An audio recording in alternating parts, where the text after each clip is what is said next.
যদি ওই সম্মানিত বানানেওয়ালার ঘরের কাছে তার ইশারায় রাইখা যান, তাহলে পৃথিবীর কেউ নষ্ট করতে পারবে না।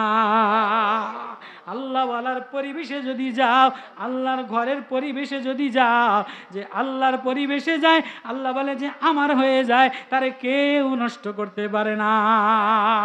ইসমাইল ইব্রাহিম সোজা হাঁটা দিছে, আম্মাজান হাজেরা ইসমাইল দুধের বাচ্চা কান্দে, একবার উপরের পাহাড় দিকে তাকায়, একবার নিচের সাফার দিকে তাকায়, একবার মারওয়ার দিকে তাকায়, কিন্তু কি করবে, কোনো মানুষ নাই, কোনো ঘাস নাই, কোনো পানি নাই, কোনো ব্যবস্থা নাই।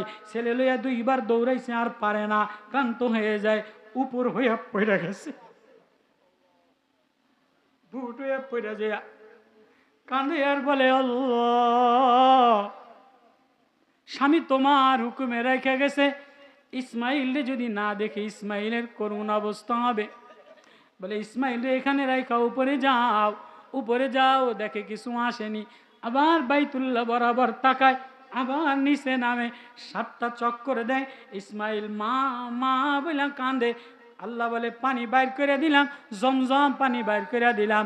হাজেরা নাইমে আইসা পাথর দিয়া জমজম বইলা, হা হা, ওই রাত্রের অন্ধকারের মধ্যে আল্লাহ ছাড়া হাজেরার আর কেউ ছিল না।